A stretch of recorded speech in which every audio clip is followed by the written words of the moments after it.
The most healing moment for me was actually getting my adoption file from the authorities and reading a letter from my birth mother about the teddy bear when it became abundant to me that the teddy bear was a symbol of her love, not a Hmm. consolation prize.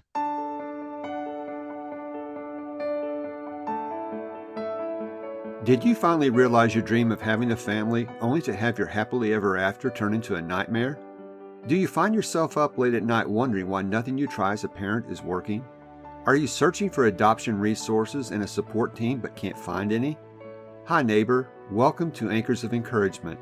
I'm Tim Maudlin, husband, adoptive parent, Bible class teacher, and ambassador of encouragement. I too felt the joy of having a family of my own. I wish we could be like other adoptive families. I knew we were doing our best, but nothing seemed to work.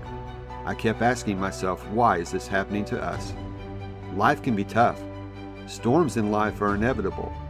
In Anchors of Encouragement, my mission is to throw adoptive parents a lifeline and be your anchor, to offer biblical mindset support and provide stability when life gets unstable. If you're ready for real and raw talk that leads to peace beyond comprehension, so you not only survive but thrive in life's storms, this podcast is for you. Hope and healing are on the way. Hi, neighbor. I'm excited to share with you a conversation I recently had with my neighbor from Great Britain, Simon Benn. Simon is an adoptee. The insights that he shares from his own personal journey, I believe, will not only help those of us who are adoptive parents, but will help our adopted children as well. I want to encourage you to grab a pen and paper. There are so many nuggets in this episode, from the story about a teddy bear to a metaphor of a diamond. And then in the Daily Doable, Simon gives those of us who are adoptive parents an amazing gift. Simon Benn is a 56-year-old Brit who was adopted at 5 weeks old and told so young he doesn't ever remember not knowing. He wasn't aware of any adoption trauma until he found out that his teddy bear was a gift from his birth mother. That unleashed an eruption of anger, feeling rejected and unloved. That led to a quest to heal, healing, and a desire to help others. One of the ways he does that is through the Thriving Adoptees podcast. Simon, it's good to have you here. Thank you so much for joining us on Anchors of Encouragement. Welcome. Yeah, thank you, Tim. I'm saying welcome because usually I'm doing the hosting, right? I'm just going to auto thing. I love being a guest on podcasts, and I love some adoptee podcasters aren't so keen on supporting adoptive parents, but I feel it's we've all got to help each other. We've all got to help walk each other home. So I'm looking forward to our conversation today. I am too. Before we get into the actual conversation you and I have talked about ahead of time, tell us a little bit about where you're from in the UK and a little bit about the city you're from, because it's really fascinating. Okay, so I live kind of halfway between Leeds and York. So Leeds is famous for its soccer team, and York is famous as like I know you were into architecture, so it was a Jorvik. The old name for York is called Jorvik, so it was a Viking settlement, and it Mm-hmm. was also a Roman settlement. So that's about 12 miles away from me. Leeds is about 14 miles away from me. I live in a tiny village, so small it hasn't even got a pub. Well, it had a pub until 1895, apparently, but we didn't move until about 100 years after that. And I live about, I've always lived locally. So my mum and dad collected me from an adoption agency in Liverpool, which is about 80 miles away, at home with the Beatles, of course.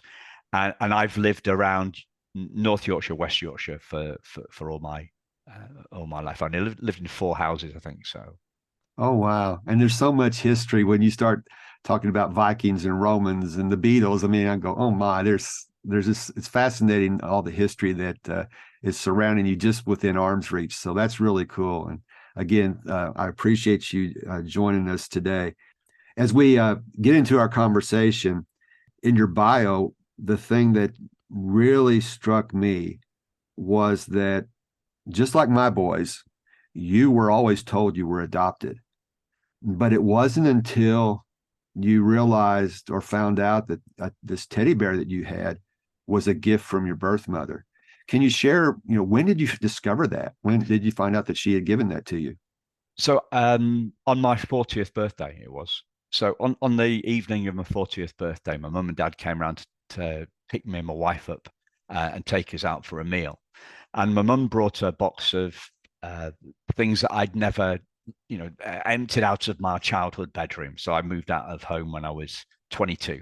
Mm-hmm. So in that box was this teddy bear. That was one of the items in there, and my dad told my wife that the teddy bear was from my birth mother, and my wife told me.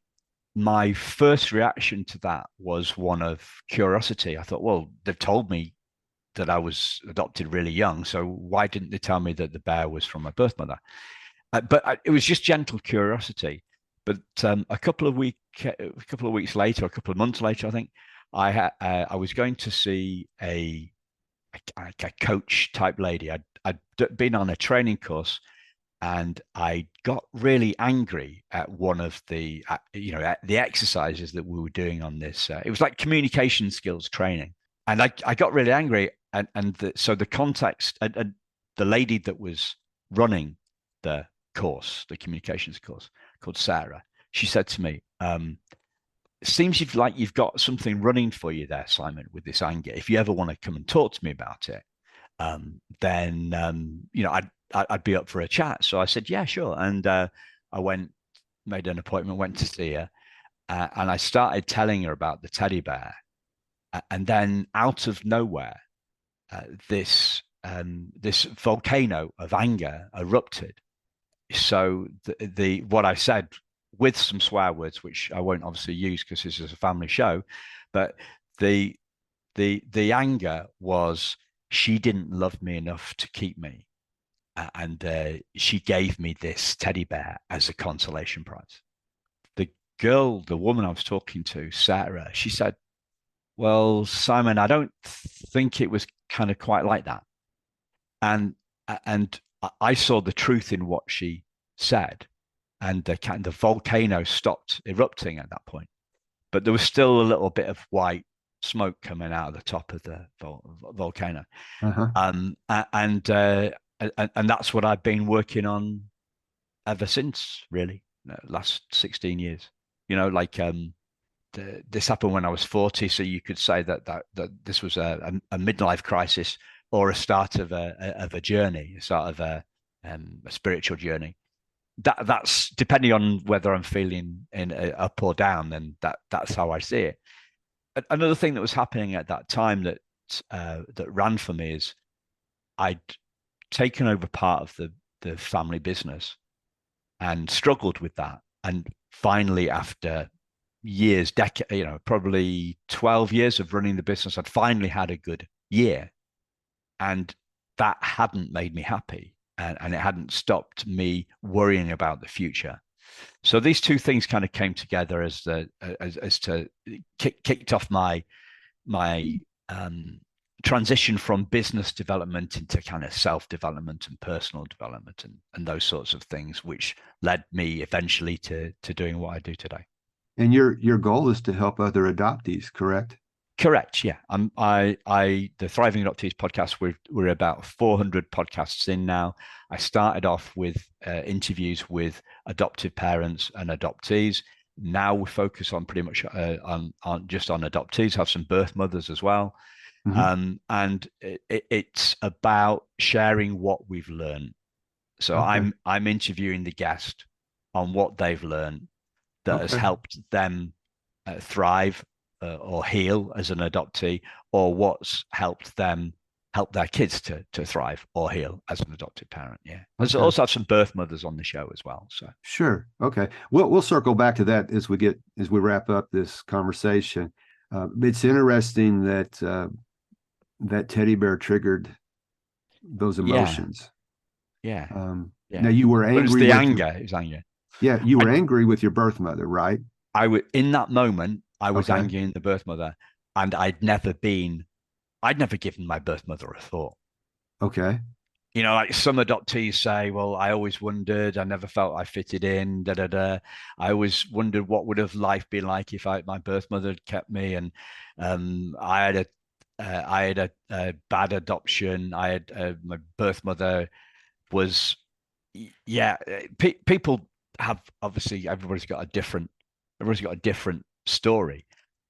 I genuinely had no genuinely had no felt, no conscious adoption trauma till then, till that moment. I'd never thought about my birth mother. I never thought about what my life would have been like. What adoptees call this is coming out of the fog, right? So Okay. what happens a lot, because this trauma is pre-verbal.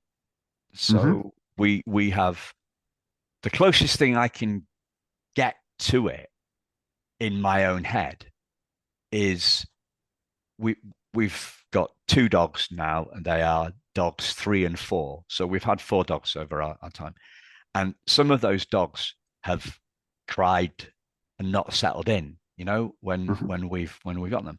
So if you think about that, if you think about me at 5 weeks old, I'm confused. I have no words.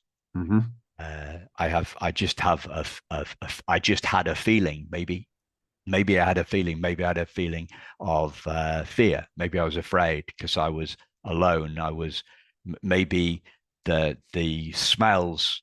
You know, maybe my birth mother and my adoptive mother smelled different. You know, so this is pre-verbal trauma that is literally without words. We don't have words for it. We don't have words for it. We don't have memory for it.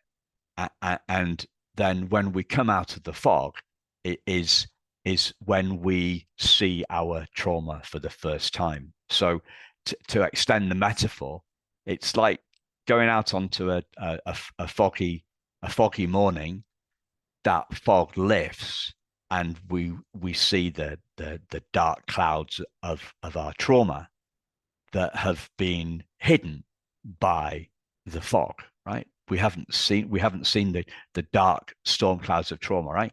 So and we're we're afraid, you know, like, so maybe there's some kind of thunder and lightning, maybe the rain's coming down, and we haven't been aware of that Mm-hmm. trauma and until that moment that we come out of the fog. That it makes sense. And the thing I've talked about on this show before is, my oldest had a lot of anger. That manifested itself at 17. It was, as you say, it was pre-verbal trauma because we got him we were there when he was born. We took him home the next day, but there was pre-verbal trauma. There was that separation that he couldn't put words to. And it took him going through therapy and residential to start to understand what was going on in the first place. And so that's interesting. Now, I'm curious if your adoptive parents picked up on any kind of trauma. And I don't know if it was like, for us, we weren't even talking about that kind of trauma back then. But did they pick up on anything as you were, an infant or a toddler that, they helped you to adjust so that you Not that didn't? not that they've mentioned to me. Uh-huh. You know, I can think of angry moments in my life, you know, Uh-huh. before, but I wouldn't say that I was uh, anger wasn't a pattern, Okay. a constant pattern. Right. So I can remember the odd fights at school, and in this in the 70s in the UK, fighting wasn't just adoptees that were fighting Right. in the playground. You know, like it was a different time. They didn't have supervisors Okay. in the playground, in the yard, you know, at Uh-huh. school. So there were fights. But you know, I can remember the odd moment. So I was on a school trip to Chester, which is another, fun enough, that's another Roman settlement. Okay. About, yeah, it's probably 10, 20 miles from Liverpool, that side of the. And I lost my rucksack, what you would call a backpack. And I got on, and so I was late getting on the bus. This is when I was 10, a school trip to Chester. So this kid, another Simon, actually, funnily enough, he sneered at me about this fact that I lost my rucksack, and I just hit him, you know. So there's odd moments of anger, anger. I can remember the odd fight that went on, but I don't remember being an angry kid. Sure. Well, it's interesting because as an adoptive parent, we don't want to attribute all behaviors to adoption trauma. Some of it's just kids being kids. And like you said, Yeah, on the playground, kids were fighting. Everybody was fighting. Everybody's not adopted, but they're all fighting, or yeah, a lot yeah. of them were fighting. That's So, it. And that the attribution thing, the assignment, mhm. it can become, well, it's a rabbit hole. Yeah. And it's not, it doesn't usually lead to any results. You got to deal with the behavior or the feeling at Mhm. hand. Um, uh, Assigning it that the brain, our brains are meaning making machines, so they want us to assign stuff. Assign thoughts, feelings, trauma, behavior, whatever it is. But it's a waste of time, really, Yeah. in my opinion. Like, is it? So I could say, well, is that? Is this? Is that? Doesn't really matter. I'm trying to think of a metaphor. So, about this time of year, just running up Christmas a few years ago, we had a problem with our lights. So the electrician had to find the source of the problem. Until he knew the source of the problem, he couldn't fix the lights. Mhm. Well, whether it's a kid issue, a human issue, whether it's an adoptee issue, I don't know in most counts, in most cases, whether it makes any difference. I may be flying in the whole face of all the evidence. There may be totally good reasons that I don't know about why it's important to deal with the attribution, but I don't think so. Well, the bottom line is you were angry Yeah. and you had to figure out how to process those feelings. And because you didn't want to stay in, I'm assuming you didn't want to stay in that mindset. Well, I mean, when I was 10, I wasn't really bothered, like, Right. yeah, I've just started back again with some therapy because people have been talking to me about pre-verbal trauma, and I thought, well, why don't I explore this? Mhm. And lo and behold, I have found more anger and grief. Actually, grief, Mhm. anger is the flip side of grief, and I'm working through that with a therapist at the moment. So yeah, we're uncovering some stuff. This healing journey. Often talk about healing on the Thriving Adoptees podcast, Mhm. but for me, there's two things. There's two. We can look at healing from two levels. We can talk about psychological healing. Anybody that's been through trauma is going to be on for the rest of their life, and Mhm. we can talk, but we can talk about the essence of who we are that was never wounded, right? So this, I believe that the essence of who we are, our what some people would call spirit, that spirit is unwoundable because it's not a thing. It can't be wounded. It's veiled. It's veiled. Our life force, our chi, our spirit is veiled by the trauma. It's not damaged by the trauma. So if there's no wound, there's no need to heal. So that's so I look at healing on two levels: the wholeness of us as spirit or consciousness, and the healing of the psychological identity. You mentioned that you've been in therapy. Has there been anything else that you've done that you found helpful to your healing? Well, I've been on this for 16 years. Okay. So I've had a lot of coaching. I've done a lot of reading. I've done a lot of listening to podcasts. Hmm. I haven't actually done that much. I haven't actually done that much therapy. A few years ago, I was again from a kind of explorative perspective. I did probably 4, 5, 6 therapy sessions so far this time. Maybe done six or seven. The most healing moment for me was actually getting my adoption file from the authorities and reading a letter from my birth mother about the teddy bear when it became abundant to me that the teddy bear was a symbol of her love, not a Hmm. consolation prize. That's the most healing moment. I've been on retreats around consciousness stuff, Hmm. things like that as well. So I've tried explaining those insights to some of the insights that I've had from to other people, and they don't seem to land like the teddy bear one. Right. When it's hard, as you said, this is nonverbal trauma or pre-verbal trauma. So you feel it. It's hard. I know something I've shared on the podcast a lot about my son when he was angry, wasn't angry with us. He didn't like himself. He thought something was wrong with him because why would she give him away? This is the essential verbal thing that all Yes. us adoptees say, right? Uh-huh. The Thriving Adoptees logo is a diamond, Yes. Hmm.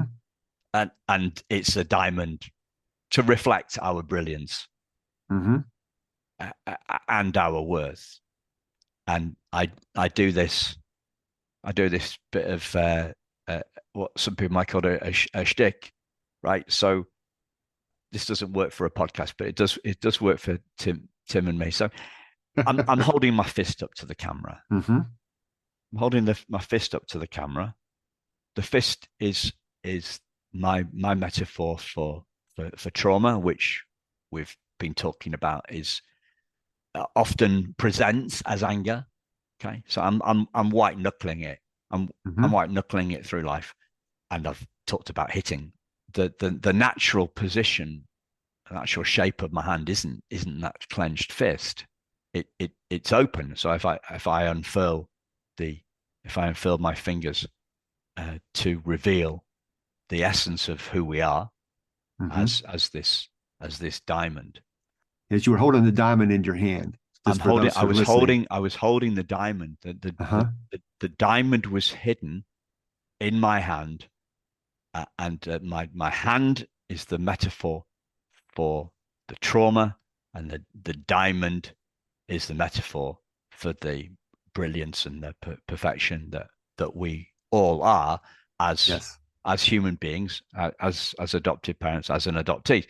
So one of the biggest things that has helped me is seeing that 16 years ago on a retreat, Hmm. seeing my perfection, our perfection, that is hidden by our trauma. That's why the Thriving Adoptees logo is a diamond, and because the biggest thing that we have to see for ourselves is our perfection and our brilliance, and the better we can see it for ourselves, the more likely we are able to point our kids in the right direction so they see it for themselves. I love that metaphor. One thing that occurred to me as you were explaining that is that diamonds are formed through immense pressure. And is that the trauma? Is that pressure? Is that what's helping define that brilliance as Well, it's unfolded? um, if that works for you, then Okay. then Well, yes, I have heard that one. I've had that one before. Every metaphor kind of runs out. Sometimes it runs out, so sure. runs out of steam. It's not. It's a representation of the truth, right? The diamond I'm holding up to the camera is, it's an inch high, an inch wide. It's glass. It's not actually a diamond. And I got it off Amazon, right? Mm-hmm. And it was eight quid, £8, so $10, maybe $9. The pound's really strong. Sorry, the dollar's really strong. Has been for ages. I went to South Carolina in March, and it was really expensive. The diamond's worth is set by the diamond market, and its worth is finite. Our worth as human beings is infinite. You know, Mm-hmm. your Exactly. your worth, my worth, your wife's worth, your kid's worth, every listener's worth is infinite. So that's when the diamond metaphor runs out. It has its restrictions. It has its natural end, if you like. Sure. Sure. Yeah, but that's the thing. Um, at a conscious level, I can say my birth mother didn't love me enough, right? So that's a reflection of what's going on inside. I am unlovable. So yeah, she didn't love me enough, making it external. I'm unlovable, internal. There's something wrong with me. So the essence of the diamond is to flip that completely on its head and provide that metaphor for our worth. I know that this message will help adoptees because I've heard statements just like what you've made that you're not lovable, that type of thing. And so this metaphor does have value to let them understand that they are lovable. They do have value. That Yeah, but they have to see it for themselves. yes. So three years ago, I came up with something talking to my wife's best friend, and I love it because I love a little truism, I love the precision of it. Right? There's no such thing as a second-hand insight. Mm-hmm. There's no such thing as a second-hand insight, right? So we can say to somebody, I've been, we can say, me and my wife haven't got any kids, right? But so we could say, I've been trying to tell, I've been trying to tell, I like pretend I'm my dad and my dad. I've been trying to tell Simon that that he's brilliant, that he's a diamond, a diamond. I've been trying to tell him. I'm sick of telling him. I'm telling him till makes me blue in the face, but he hasn't got it. Well, that's because it's not what we say; it's what the other person hears. Right? Mm-hmm. So it's not what we point at; it's what the other person sees. There's no such thing as a second-hand insight. If you're an adoptive parent listening, your kids have to see their brilliance for themselves. So your job is to develop the communication and the kind of like the coaching skills and the questioning, the gentle questioning skills, and your own metaphors, so that they see this stuff. Or use my metaphor if you want. Go on Amazon, Yeah. buy the glass. I bought one. So when I was in South Carolina, did some work in elementary schools. It wasn't adoption related, but I also did some work in a children's home, which was adoption related. And I sent Danny, the adoptee, who's the president of the children's home down in Greenwood, South Carolina. I sent him a diamond. I went on Amazon, bought him a diamond as a Uh-huh. reminder to him. But yeah, they kids have to see it for themselves. It's not about what in any conversation the other person has to see what we're saying for themselves. It's Well, as an adoptive parent, I wish I could heal the trauma for my boys, but I can't. It's something that I've realized there are tools. My oldest son has learned tools that he has implemented in his life that have helped him to do his own healing. And he and I've had conversations. I can't do it for him. He's got to do the work. And you said you've been on this journey 16 years now. Once yeah, you realize that trauma, I remember when he was in residential, he did some introspection work that a lot of adults have never even touched, where he was digging in, and it was hard. It was hard stuff. And yeah, I applaud these kids and adults, these adoptees that are doing this work. yeah. What does healing mean to you, Tim? That's a good question. Now, as far as my own personal healing or for my son, which way you want me to answer that? Either way. Both ways, Okay. generally, all three ways. What does it mean to you? What does it mean to your son? What do you think it means in general? Well, I think my answer can be applicable to myself or my sons. I think healing, there's a realization that, especially if you're talking about trauma, that in some respects it never goes away. But you can get to a point, and I've heard this phrase used a lot recently, that you can become comfortable being uncomfortable. You can be content in whatever situation you're in. That takes a lot of discipline. It's a mindset idea where when you realize things are happening to you, you can have some go-to things that will help you to flip the switch and be content. But I believe I can be content even when things are just, there's storms all around me. I can be content. And that's part of the healing process, I believe. Does that make sense? Yeah, being okay with not being okay. And I think with my sons that they will, my prayer and my hope for them is they'll come to that realization that this is the hand they've been dealt through no fault of their own, and that when things do trigger them and they might feel angry or whatever, they can fall back on things that they know. And some of those things that they might know are their value, as you said. They are valuable. And when you can replace this feeling of rejection and not worth anything to really understand your value and what your true value actually means, then you can start to be comfortable even when you aren't comfortable. And you can start to protect yourself because you have that knowledge that is there. So that would be kind of my answers for this. I mean, that makes great sense to me. It's, as I say, I'm more interested in who I am than how I Mm-hmm. feel. Right. I'm more interested in who I am than how I feel. And your identity, Yes, your the identity. identity and the identity as the diamond and your Yes. identity as diamond. It's not just me. It's not, I'm not being a big headed bloke, right? Right. I'm saying everybody is a diamond.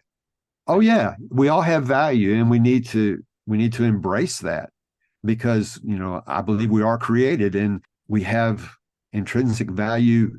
No one is better than anyone else. We all have intrinsic value, and we need to realize that and accept that and realize it's easier to say sometimes than to accept. We're all deserving of love. And I know some adoptees, they just don't feel like they deserve to be loved. Yes, you do. And but And some non-adoptees as well. oh yeah, yeah, that's kind of a universal thing. Some people just have this idea that they don't have value or worth. And yeah, you do. Yeah, yeah. Yes, you do. And so finding your identity is really critical, I believe, for anybody, but especially Yeah, as we're talking this podcast for adoptees it is, yeah. to realize their And identity. disidentifying from our trauma. How I Yes. am Mm-hmm. isn't the trauma that I feel. Yeah. Right. Yes. Separate identity from feelings. Mm-hmm. So I say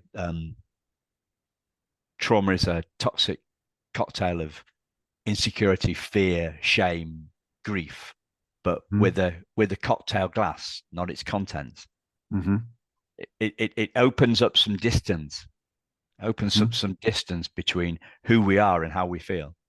And again, when you are secure in your identity, then you will have feel times where you don't feel the best for Yeah. whatever reason.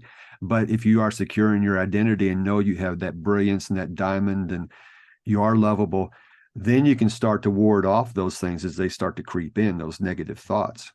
Yeah. I give you an example because I've done a lot of kind of worry about worry, right? And or being angry about being angry. Yes. Yeah. Uh-huh. I understand.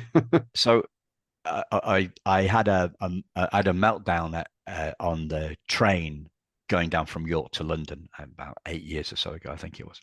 I had a meltdown with a fellow passenger. I didn't punch them. You'll be pleased to hear. Um, but what happened afterwards? I forgave myself, Hmm. rather than beating myself up. I could separate my behavior from who I am. I could separate my feelings from who I am, Yes. and can kind of get over it. And that's one of the key things for me is we kind of get over it if we have if we separate how we feel from who we are. Okay. I just, Because yeah, I get that. otherwise you just keep on going down like a dark hole, the dark trauma hole. So you kind of like you're angry, and then you're beating yourself up for being angry, hmm beating yourself up. Yeah, Well, and when you fall into those traps, or it's easy to fall into that trap, to me, the one of the solutions is to put it behind you and to move forward. I mean, accept responsibility for what you did, but then say, that's not who I want to be.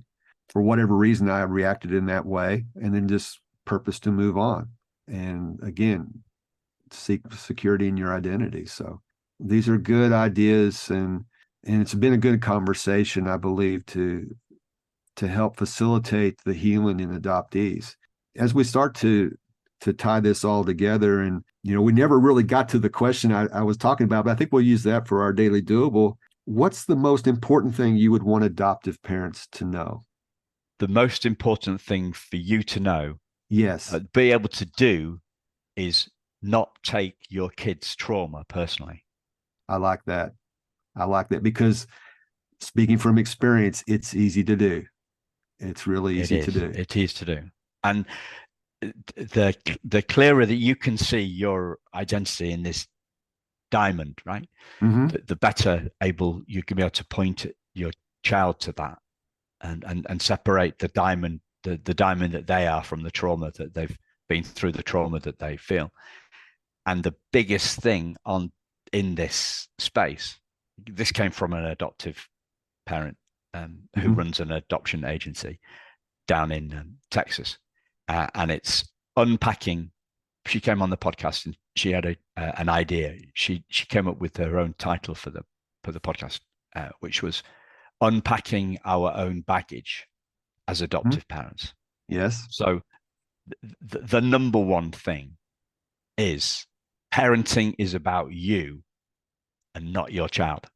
It's Mm-hmm. about your resilience, your resilience, your ability not to take the adoptee's trauma personally, your ability to see your innate infinite worth, your ability to communicate everybody's infinite worth to your adoptive parent. It's all about you. So that's what an adoptive parent told me, right? And I thought, this seems 100% true, because as I said, with my me and my kid, me and my wife haven't got any kids. I can't make her change. I can change me. I can't change her. Any relationship starts with us. It's about how we're being in the relationship. We can't Mm-hmm. get anybody else to change. We have to. We're leaders, right? You're a Right. parent. You're a leader. You've got to go first. And the flip side of that is I've heard from a therapist that does a lot of work with adoptive parents. They ring her up and they say, essentially, how do I fix my kid? And she said they're barking up the wrong tree. It's about them, Mm-hmm. and that's it. It's about you. So my relationship with my wife is about how I'm being. Mm-hmm. I can influence me. I can't influence her. That makes perfect sense, and I've heard those things expressed by others as well. The tagline for this podcast is "Do what you can now," and if we focus on doing what we can, I know adoptive parents would love to be able to quote unquote fix things, but we can't. But we can facilitate the healing if we do as you suggest. So thank you so much for these insights from an adoptee's perspective and what you've heard from other adoptive parents and so forth. As we wrap up, tell people how they can contact you. Tell them a little bit more about the podcast and Sure. So my website is thrivingadoptees.com, and the podcast is Thriving Adoptees. As I say, there's 400 episodes. If you go back in the back catalogue, you'll be able to find ones for adoptive parents. At the moment, we're focusing pretty much purely on fellow adoptees because there's a lot less resources out there Mm-hmm. for adoptees than there are for adoptive parents. It's really important that we all support one another. And there's lots of interviews I did with adoptive parents Perfect. on earlier episodes of the podcast. And if people want to get in touch, I'm Simon at thrivingadoptees.com. Perfect. I will include links to all of those ways to contact you and reach out in the show notes. So, Simon, thank you so much for being on, and I really appreciate your willingness to be vulnerable and share your experience and your journey of healing too. So thank you so much. You're welcome. I love it. I hope you were encouraged by this conversation as much as I was. Here are a few of the takeaways. Number one, we've all got to help each other. We've got to walk each other home. Number two, everyone's worth is infinite. Number three, remember, there's no such thing as second-hand insight. Number four, adoptive parents, you can't fix your kids. And then number five, remember, don't take your kids' trauma personally. Please check the show notes out for the links to Simon's website and podcast. That's all for this episode. I want to thank you so much for joining me. Until next time, this is Tim, encouraging you to do what you can now. If this podcast has given you the courage and confidence to face storms in your life, the number one way you can thank me is to leave a written review on Apple Podcasts. Tell a friend about the show. Take a screenshot of this episode and share it in your Instagram stories and tag me at Tim Maudlin. You can also connect with me in my Facebook group, Anchors of Encouragement. So until next time, this is Tim encouraging you to do what you can now.